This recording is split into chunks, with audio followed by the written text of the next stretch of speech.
Eh, Inicialmente quiero dar los agradecimientos a muchas personas e instituciones que han contribuido para el desarrollo de este proyecto, que llevamos aproximadamente 6 años con este proyecto y aún tenemos planes para seguirlo desarrollando. En principio al grupo CEMEX por el apoyo económico de la investigación, al personal de los laboratorios del Instituto de Ingeniería de la Universidad Nacional Autónoma de México, muchos estudiantes de licenciatura o pregrado, estudiantes de maestría y también otros estudiantes de doctorado que han contribuido también para el desarrollo de este proyecto de investigación experimental y analítico tan extenso. Y por supuesto al Instituto del Cemento y el Hormigón de Chile y a las empresas patrocinadoras por esta invitación especial, que para mí fue un gusto aceptar y compartir con ustedes las experiencias que hemos obtenido en México y en Colombia. Inicialmente quiero empezar por hablar cuáles son las medidas que toman los diseñadores de vivienda para suplir la necesidad o los requisitos de los reglamentos de diseño sismo resistente. Pues bueno, unos de ellos utilizan mampostería de mayor resistencia, otros colocan refuerzo horizontal, otros utilizan mallas de alambre soldada ancladas a los muros. Esto se utiliza mucho en México después del sismo de 1985, sismo que todos conocemos muy bien y los efectos que tuvo en la ingeniería sismo resistente no solamente en México, sino en el mundo. Y otros utilizan muros robustos de concreto, de mampostería, y otros, finalmente, utilizan muros de concreto empleando requisitos mínimos de refuerzo. Estas son algunas de esos pasos que adoptan algunos de los diseñadores de vivienda en el mundo. Bueno, es importante mencionar que en México y en algunos países de Latinoamérica la construcción de vivienda se ha incrementado considerablemente en los últimos años. ¿Por qué? Pues porque los gobiernos están comprometidos con brindar una vivienda a toda la población de sus países. Por ejemplo, para México en este año 2012 se esperan que aproximadamente 1 millón de viviendas se construyan para la población. Muchos de esos conjuntos habitacionales actualmente en México se están construyendo utilizando viviendas de concreto en su totalidad, cimentación, muros, losas superiores. ¿Cuáles son las características típicas de estas viviendas? Por ejemplo, aquí tenemos prototipos de viviendas de 1 piso, viviendas de 2 pisos, la cimentación, que consiste en vigas de concreto reforzado en las 2 direcciones, muros de concreto reforzado también en las 2 direcciones, una altura libre aproximadamente de 2.4 metros, un área de piso que varía aproximadamente entre 35 y 65 metros cuadrados, y pues estas son características particulares de vivienda económica en Latinoamérica. ¿Cuáles son las características típicas? Bueno, debido al inherente potencial de resistencia y rigidez de este sistema estructural de viviendas de baja altura a base de muros de concreto, pues las demandas sísmicas en términos de resistencia y desplazamiento son relativamente bajas. Por lo tanto, se han utilizado, de acuerdo con la práctica común, muros delgados de alrededor de 10 centímetros, resistencias del concreto que varían aproximadamente entre 15 y 20 megapascales, y cuantías de refuerzo menores que las mínimas especificadas en los reglamentos. Por ejemplo, el refuerzo a flexión, este tipo de viviendas está gobernado por deformaciones de corte y por lo tanto el refuerzo de flexión es el refuerzo mínimo que se especifica en el reglamento. La preocupación principal en estas viviendas son los esfuerzos y las deformaciones de cortante. El refuerzo acortante, como ya lo mostró ahorita Leonardo, se coloca por medio de mallas de alambre soldado o por mallas construidas en obra utilizando barras convencionales. Y se utiliza una formaleta de acero que lo que nos ayuda, junto con las características específicas de las mallas, es a incrementar, a disminuir el tiempo de producción de las viviendas y por lo tanto directamente con disminuir el costo de la vivienda. Aquí podemos tener prototipos de viviendas totalmente terminados, de 1 piso y 2 pisos, y es importante mencionar que estas características particulares y este auge de la vivienda de concreto en Latinoamérica son también la consecuencia de la velocidad de construcción y de la economía que significa construir viviendas de interés social. Bueno, ¿cuáles son las características deseables que nosotros los ingenieros estructurales tenemos que cumplir en una vivienda, bueno, no solamente en las viviendas, en todas las estructuras, pero para el caso particular de la vivienda de baja altura. Primero, pues que sea económica, ¿cierto? Entonces tenemos que tener la menor cantidad de muros y que el espesor del muro sea el absolutamente necesario para suplir las demandas de resistencia y desplazamiento, ¿cierto? Y que tengamos una construcción industrializada. ¿Por qué? Porque necesitamos economía. Por lo tanto, tenemos que utilizar formaletas industrializadas y mallas de alambre soldado en muchos de los casos para pues, que nos ayuden a cumplir con este requisito. ¿Y cuáles son los requisitos en términos del desempeño sísmico? Como todos sabemos, ahorita el auge del diseño sísmico por desempeño, debemos cumplir pues, con 3 objetivos de desempeño. El primero de ellos, pues que para un estado límite de servicio, básicamente, no presente fisuras en este estado límite de condición de servicio. Por lo tanto, debemos proveer de los métodos necesarios para que la contracción por fraguado y el asentamiento plástico no generen agrietamientos del concreto que puedan originar en el usuario final un confort no adecuado. Y en general también buenos acabados. Bajo nivel de agrietamiento para demandas sísmicas baja y moderada, porque para diseño sismo resistente debemos que aceptar que para una determinada demanda sísmica la vivienda se tiene que agrietar, ¿cierto? Entonces, para este tipo de demandas que se agriete, pero pues que no se agriete mucho, ¿cierto? Y para una demanda, para un nivel de desempeño elevado, que haya un nivel de agrietamiento que en general sea reparable y fácilmente desarrollable para el usuario final de la vivienda. Entonces, estos son los objetivos que nosotros en el diseño sismo resistente tenemos que cumplir. Entonces, ¿cuál fue la motivación de esta investigación? Pues el ahorro que se logra con la rapidez de la construcción y el empleo de concretos especiales, como son los concretos autocompactables, autoconsolidables o concretos de tipo liviano, que nos ayudan. El autocompactable nos ayuda pues, para disminuir los procesos de vibración en la vivienda, junto con las formaletas, y el concreto liviano pues, básicamente nos ayuda para 2 cosas. El primero, disminuimos la masa sobre la vivienda y por lo tanto la masa está directamente relacionada con los efectos sísmicos sobre la vivienda, por lo tanto podemos disminuirlo y como lo mencionó ahorita Leonardo, nos ayuda la parte del aislamiento térmico. Entonces, este tipo de características ha promovido el desarrollo de estos conjuntos habitacionales con viviendas de concreto en su totalidad. Adicionalmente, se utilizan resistencias del concreto bajas, espesor reducido, cuantías de refuerzo bajas. El esfuerzo vertical axial también es bajo, son viviendas de 2 o 3 niveles. ¿Sí? Entonces, teniendo en cuenta esas características particulares, la mayoría de las especificaciones de los reglamentos vigentes no son directamente aplicables en estas viviendas. ¿Y qué es lo que hace en algunos casos, o en la mayoría de los casos, es incrementar el costo de la vivienda? Por ejemplo, como lo mencionaba ahorita Leonardo, la utilización de dos mallas en el muro y estudios experimentales, como lo vamos a ver en esta presentación, han demostrado que una malla es suficiente hasta para unas demandas sísmicas elevadas. Entonces, esto ha hecho que se incrementen los costos. Entonces, estamos haciendo al contrario, estamos diseñando vivienda económica, pero la estamos haciendo no tan económica. Entonces, tenemos que ponernos de acuerdo para ver qué es lo que nosotros como ingenieros estructurales vamos a diseñar. Entonces, esta fue nuestra preocupación y de aquí partió este proyecto de investigación que inició aproximadamente en el año 2005. Los objetivos del estudio general fue proponer las recomendaciones de análisis, diseño sísmico de muros de concreto con las características particulares que les he venido mencionando, y los específicos, desarrollar un modelo envolvente para determinar la capacidad completa desde el inicio del agrietamiento hasta el colapso, presentar recomendaciones aplicables a las normas mexicanas y en particular a las normas de la ACI, para México, para Colombia o para Chile, poderlas traspasar en algún momento determinado. ¿En qué? En términos de la resistencia máxima, el periodo, el factor de comportamiento sísmico, la deriva permisible y las cuantías de refuerzo mínimo. Y evaluar el efecto de la geometría, la cuantía, el cortante, el tipo de refuerzo y el tipo de concreto. Bueno, el contenido de la presentación lo he dividido básicamente en 2 partes. La primera parte son los ensayos de muros con malla central para uso en vivienda. Les voy a mostrar gran parte del estudio experimental y en la segunda parte vamos a verle el diseño sísmico, las recomendaciones de diseño sísmico de muros con malla central para uso en vivienda. En esta primera parte, pues vamos a ver los ensayos de los muros de concreto.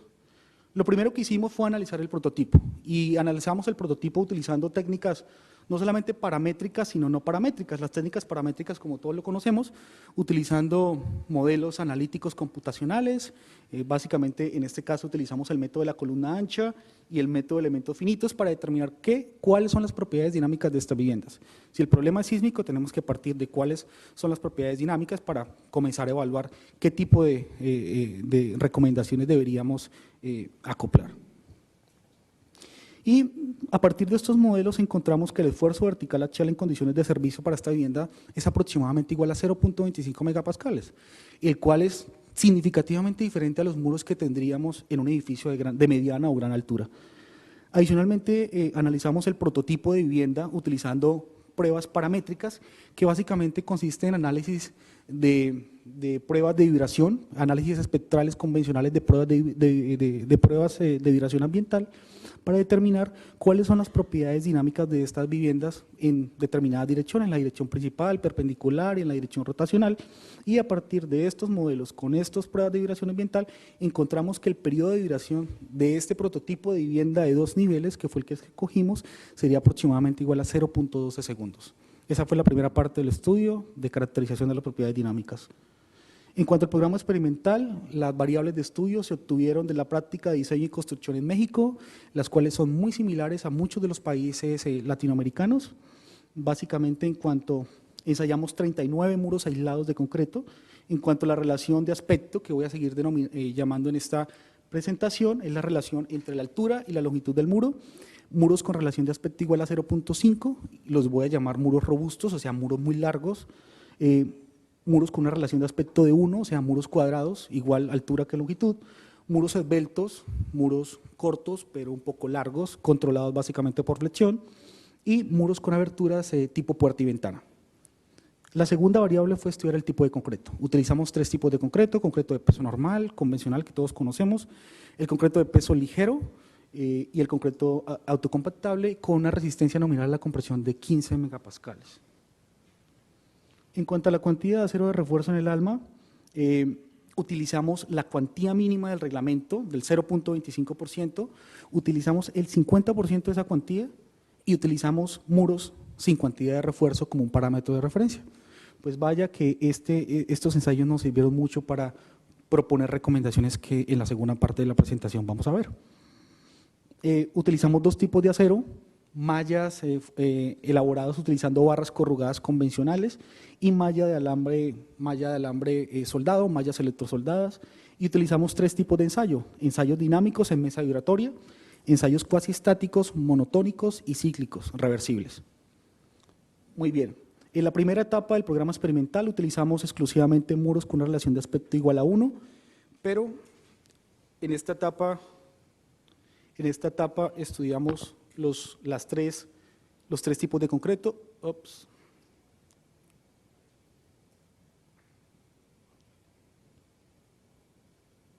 Los 3 tipos de concreto de peso normal, peso ligero, autocompactable, y utilizamos las 3 cuantías de refuerzo, 2 tipos de ensayo, cuasi estático, pero en esta parte de la investigación todos los muros fueron reforzados con malla utilizando barras corrugadas.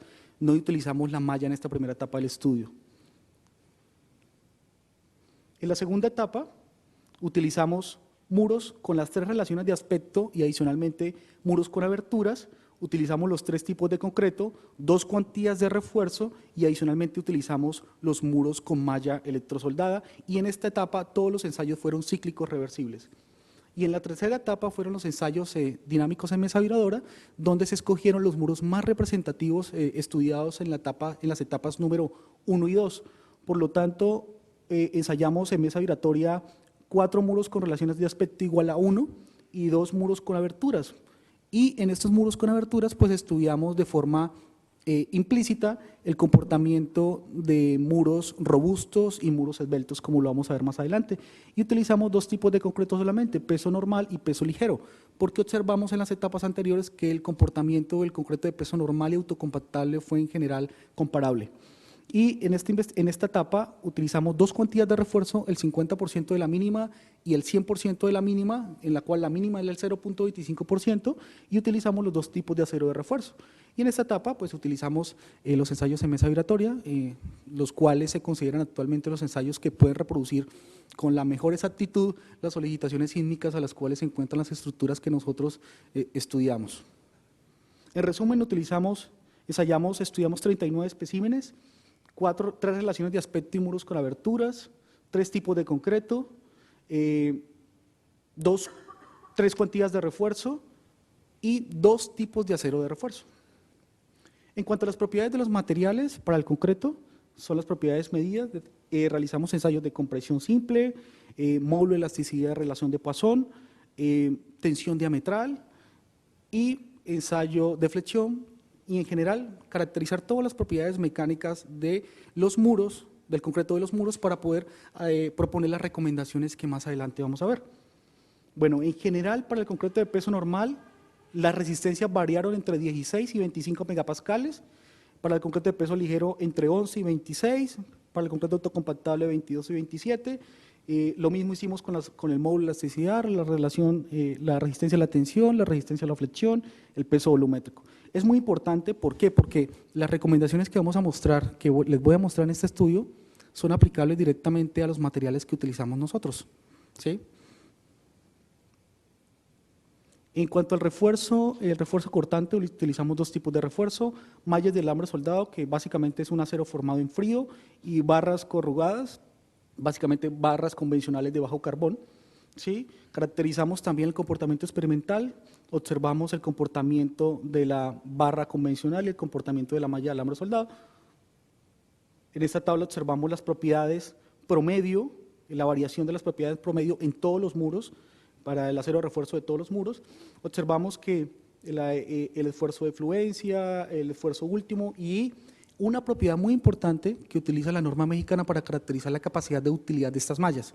Y la capacidad de utilidad de estas mallas actualmente la norma mexicana, así como la norma chilena, lo evalúa utilizando el parámetro conocido como alargamiento, que básicamente es determinar cuánto se alarga una determinada longitud de la muestra, equivalente a 10 diámetros. Y ese alargamiento, de acuerdo con la norma mexicana y con la norma colombiana y chilena, debe ser mayor al 6%, tanto en acero de bajo carbón como en acero formado en frío. ¿Qué observamos acá? Que las barras que utilizamos cumplieron satisfactoriamente el requisito de utilidad, pero encontramos que las barras, que las mallas que utilizamos nosotros no estaban cumpliendo con ese requisito de utilidad. A partir de esta preocupación, un estudiante de maestría, bajo mi dirección, llevó a cabo un estudio experimental donde se caracterizó todas las propiedades mecánicas, todas las propiedades mecánicas de los aceros, de las mallas de alambre soldada producidas en la zona metropolitana de la Ciudad de México. No es tan pequeño como la zona metropolitana de Chile, es una zona mucho más gigante. Y encontramos, sorprendentemente, que las mallas que se están utilizando para la construcción de vivienda en México no cumplen con el requisito de utilidad, ¿sí? Sin embargo, como nuestra tarea fue caracterizar y proponer recomendaciones para los materiales que se están utilizando actualmente allá. Sin embargo, fuimos muy explícitos con las autoridades correspondientes de hacer cumplir con la reglamentación vigente, porque nos acercábamos a las empresas proveedoras de este material y decían que cumplían la norma, todos en teoría cumplían, pero cuando nosotros nos llevamos las muestras al laboratorio, pues observamos que no cumplían. Hay un estudio para ello y aprovecho la oportunidad para decirles que la información que soporta esta presentación será entregada al Instituto del Cemento y el Hormigón y estará disponible para todos ustedes, ¿sí? Y ahí se encuentra el estudio donde lo pueden verificar, y yo hago una recomendación para que a partir de los profesores de las universidades que probablemente se encuentran acá, lleven a cabo un estudio para verificar el cumplimiento de las propiedades que especifican los reglamentos, porque la mayoría de las veces nos olvidamos de estos requisitos. ¿Sí? Entonces es importante verificarlos antes de proponer alguna recomendación o antes de tomar alguna decisión respecto al comportamiento de este tipo de viviendas. Aquí mencionó muy bien esto, que estos alambres de mallas utilizadas específicamente en el estudio no cumplieron con los requisitos. En cuanto a la geometría de los muros, estos son los muros cuadrados que les mencionaba, 25 especímenes, muros robustos 6 especímenes en total, muros esbeltos 4 especímenes en total y muros con aberturas puerta y ventana 4 especímenes en total, pero en estos especímenes tenemos muros esbeltos y muros robustos. En cuanto a la configuración del refuerzo, por ejemplo, para un muro con relación de aspecto igual a 1 y una cuantía igual a la mínima correspondiente utilizando barras corrugadas, utilizamos en una sola capa, un muro de 10 centímetros de espesor, una malla de barras separadas cada 25 centímetros y para el 50% de esa cuantía el mismo diámetro de la barra pero separadas cada 50 centímetros y para el caso del 50% de la cuantía de refuerzo recomendada pero utilizando mallas, utilizamos una malla con alambres de 4.9 milímetros y una separación de 15 centímetros y estos son las esquemas de refuerzo equivalentes al 100% y al 50% de la cuantía de refuerzo recomendada en el ACI. En cuanto al diseño de los ensayos, pues utilizamos las propiedades dinámicas que investigamos al inicio de la investigación. ¿Y qué fue lo que hicimos? Hicimos que al inicio de los ensayos en mesa vibratoria, las propiedades de estos modelos fueran iguales a las propiedades que tendrían al hacer parte del prototipo tridimensional. O sea que durante el ensayo en mesa vibradora es como si el murito estuviera haciendo parte de la vivienda, teniendo en cuenta que las propiedades dinámicas fueron similares al inicio del ensayo. Ya vamos a ver el dispositivo.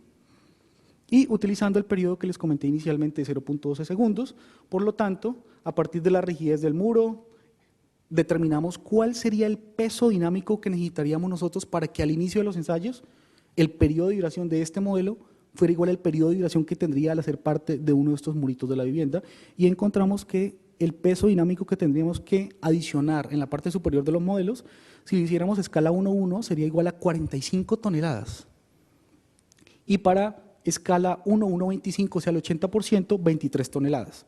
Por lo tanto, la diferencia acá, como en cuanto a los factores de escala de la masa va al cubo, decidimos escalar levemente los modelos ensayados en mesa vibratoria exclusivamente para disminuir de forma importante la masa. Y utilizamos un modelo de similitud simple. Utilizamos 3 registros sísmicos. ¿Para qué? Para representar los 3 estados límites que les mencioné inicialmente, el estado límite de agrietamiento, el estado límite de resistencia y el estado límite último. ¿Cómo hicimos ello? Este registro sísmico fue un registro registrado en la estación Caleta de Campos, Michoacán, de México, en la zona del Pacífico mexicano, con una aceleración máxima de 0.4 G, y para representar los otros estados límites de mayor intensidad, con una magnitud de 7.7 y 8.3, utilizamos funciones de Green para hacer las simulaciones de eventos de mayor severidad, no solamente en intensidad, sino en tiempo. Y verificamos que siempre se estuvieran cumpliendo las condiciones similares de ensayo para las propiedades dinámicas del prototipo que estábamos estudiando.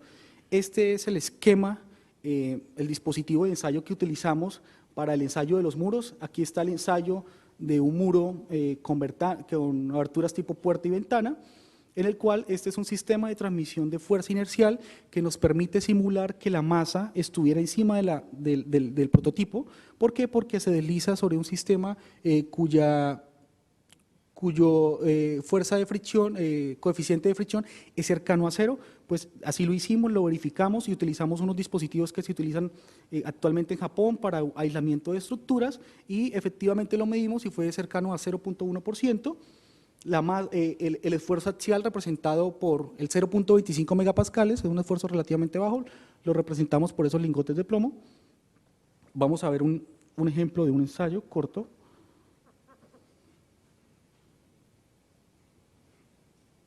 Creo que no funciona. ¿Qué pasará?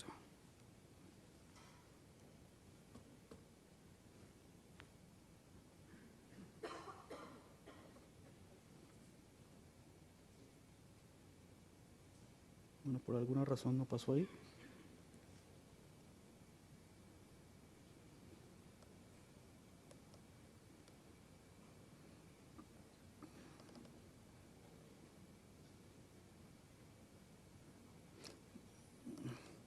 Aquí vamos a ver el ensayo de un muro con aberturas tipo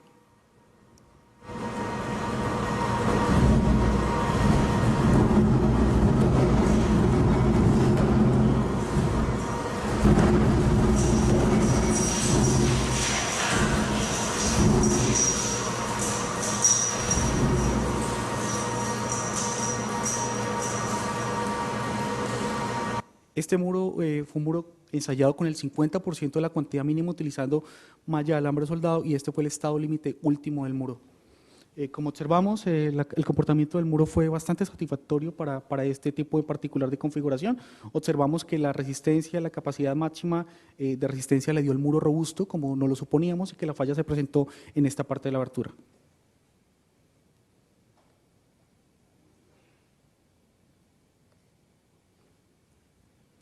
Para los ensayos cuasistáticos, como de forma convencional, utilizamos gatos hidráulicos de doble acción, utilizando una historia de carga en la cual se divide básicamente en dos fases, una historia de carga controlada por carga y otra controlada por distorsión.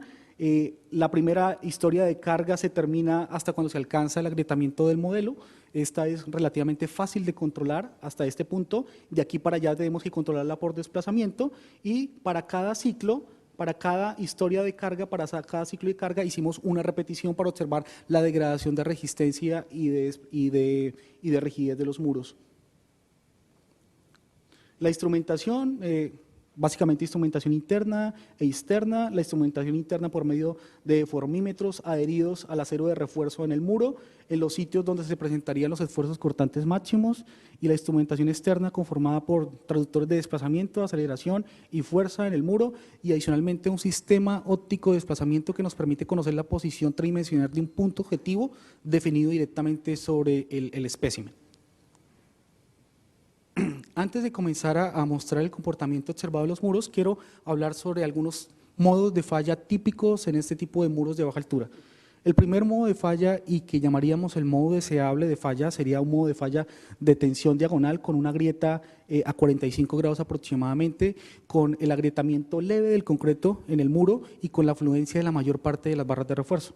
Sin embargo, también podemos observar el modo de falla de compresión diagonal, un modo de falla un poco menos dúctil que este, en el cual el agrietamiento del concreto es mucho mayor y la afluencia de las barras es menor. Un modo de falla por aplastamiento ante cargas cíclicas es una combinación de estos dos modos. Y también podemos observar fallas por deslizamiento, especialmente en muros robustos, muros muy largos con relación de aspecto igual a 0.5. Ok. Entonces, ahora sí vamos a comenzar con lo interesante, son las curvas de histéresis. Aquí no voy a mostrar las 39 curvas de histéresis de los muros porque probablemente nos dormiríamos todos al final, pero quiero mostrar algunos puntos claves de acá y esos puntos claves van a estar en la parte de abajo. Aquí, en este primer caso, vamos a ver el comportamiento de muros con relación a aspecto igual a 0.5, o sea, muros muy largos, como vemos acá. En este caso, los del lado izquierdo, barras corrugadas, y los del lado derecho, malla de alambre soldado. El eje vertical en el lado izquierdo es el esfuerzo cortante en megapascales, y el lado derecho, en los dos está el esfuerzo cortante, perdón. Quiero especificar que las dos gráficas que están una al lado de la otra no siempre son equivalentes, pero quiero mostrar comportamientos muy particulares e interesantes.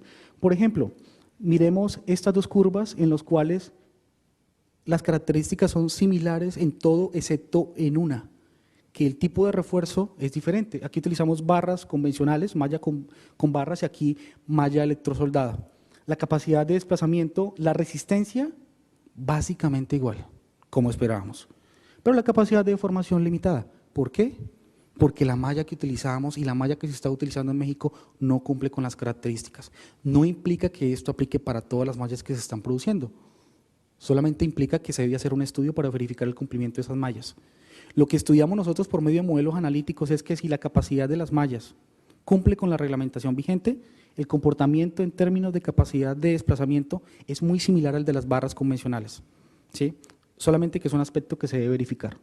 Miremos estos dos muros, bueno, este tiene el 100% de la cuantía, no es comparable.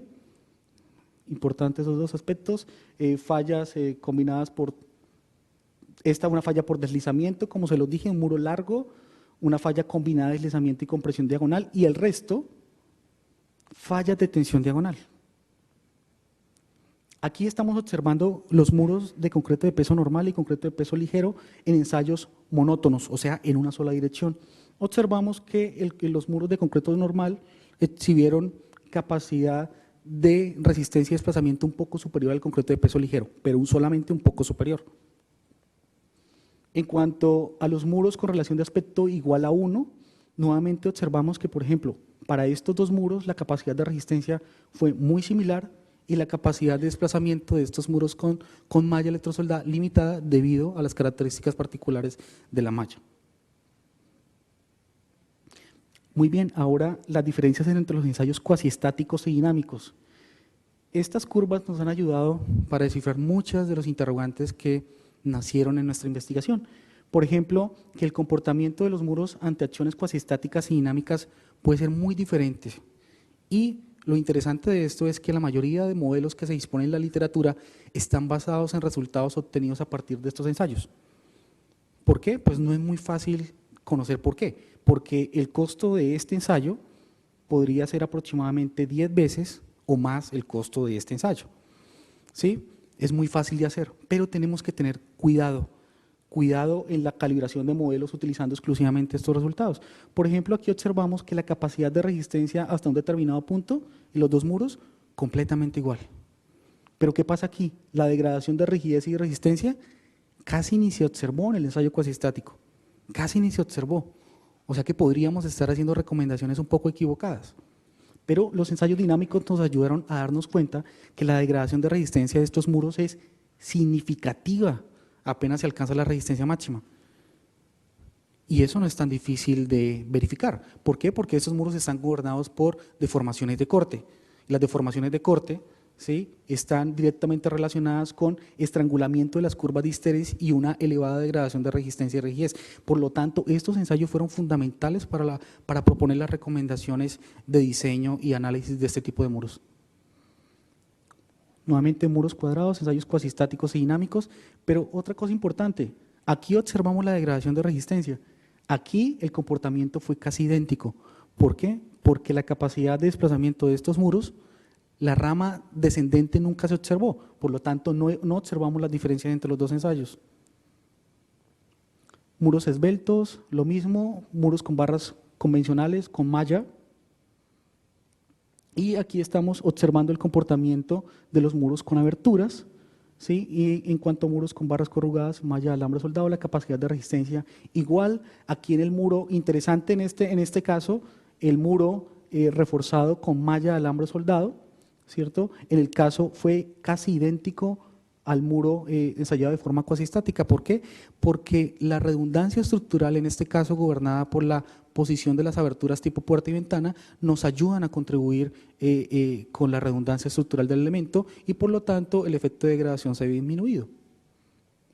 Bueno, en cuanto a las conclusiones de este estudio, en cuanto a la relación de aspecto, es que todos los muros presentaron un nivel de agrietamiento, una falla por cortante controlados por agrietamiento aproximadamente a 45 grados, sin importar la relación de aspecto del muro, lo cual lo esperábamos. Los muros robustos con el 100% fallaron por deslizamiento en la base, después de presentar grietas inclinadas. ¿Por qué? Porque es muy difícil que un muro tan largo pueda desarrollar su capacidad por tensión diagonal. Básicamente en un momento determinado va a ser inevitable que falle por deslizamiento. Es como lograr que estos muros tan bajos puedan fallar por flexión.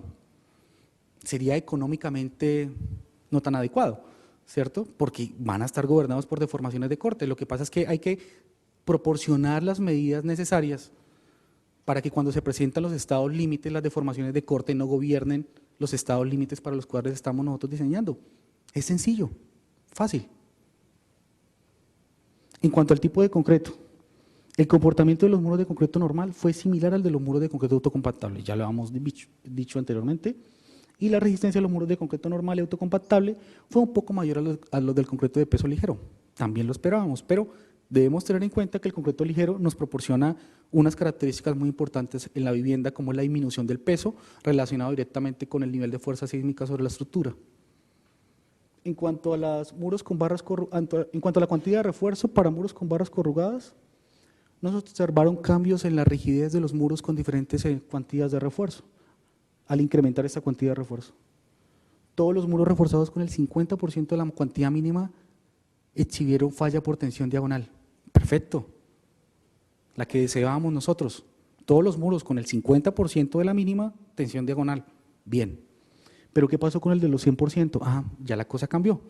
Tensión diagonal, compresión diagonal, fallas combinadas de tensión y compresión diagonal y hasta fallas de deslizamiento. Tal como se esperaba, los modelos con mayor cantidad de refuerzo pues iban a exhibir capacidad de resistencia mayor. Los muros reforzados con el 50% presentaron capacidad de resistencia, escúcheme bien, capacidad de resistencia muy similar a los muros reforzados con el 100%, muy similar. En cuanto a muros con mallas de alambre soldado, no tuvimos conclusiones respecto a estos elementos porque sencillamente no se estudiaron con diferentes cuantías, solamente utilizamos el 50%. En cuanto al tipo de refuerzo, todos los muros con malla de alambre soldado presentaron falla por tensión diagonal asociada a la fractura repentina de los alambres. ¿Pero por qué? Porque la malla que utilizamos no cumplió la reglamentación. O sea, esto no es directamente aplicable a las mallas que están produciendo ahorita aquí en Chile. No, porque estas mallas muy seguramente están cumpliendo con la reglamentación. Lo único que se pide es que se verifiquen si estas mallas están cumpliendo. La falla de los muros con malla de alambre soldado ocurrió para derivas cercanas al 0.5%, parámetro básico para proponer los indicadores de desempeño que vamos a ver en la segunda parte de la presentación. Los especímenes con igual cantidad de refuerzo acortante, pero con diferente tipo de refuerzo, mostraron capacidades de resistencia y deriva prácticamente idénticas, hasta una deriva cercana al 0.5%. Bastante importante. ¿Sí? O sea que tenemos que limitar nuestras demandas hasta ese nivel de desplazamiento si queremos hacer comparables los dos tipos de muros. El uso de la malla que nosotros en México utilizamos puede considerarse cuando las demandas de desplazamiento sean leves. Sin embargo, siempre se logran ahorros significativos en el proceso de construcción. La disminución de la mano de obra la mano de obra se disminuye de forma considerable, es muy importante. Los tiempos. En cuanto a los ensayos cuasistáticos monótonos versus los cíclicos, la resistencia de los muros ensayados de forma cíclica fue menor que la de ensayos monótonos. Claro, tenía que ser así porque el ensayo monótono solamente da una dirección y el cíclico incluye los efectos reversibles. ¿Sí? Y lo mismo pasa con el ensayo dinámico. El número de ciclos y el efecto de la fatiga de bajo número de ciclos juegan un papel importante. Los muros ensayados en mesa vibradora exhibieron modo de falla y patrón de grietas de daño comparables a los muros ensayados cuasistáticamente. Pero ¿qué observamos? Que el agrietamiento de los muros ensayados de forma cuasistática fue mayor que el de los muros ensayados en mesa vibradora. Sí, sorprendente, pero ¿eso por qué pasa? Eso pasa básicamente por el tipo de ensayo que uno hace. Cuando uno está haciendo un ensayo cuasistático, uno lo hace y se puede tardar hasta un día haciendo el ensayo. El ensayo en mesa vibradora son 25 segundos, 50, un minuto. Efectivamente, cuando uno está haciendo el ensayo cuasistático, lleva el muro hasta una determinada demanda de fuerza o desplazamiento y le dice al señor gato hidráulico, pare un momentico que yo quiero medir la grieta.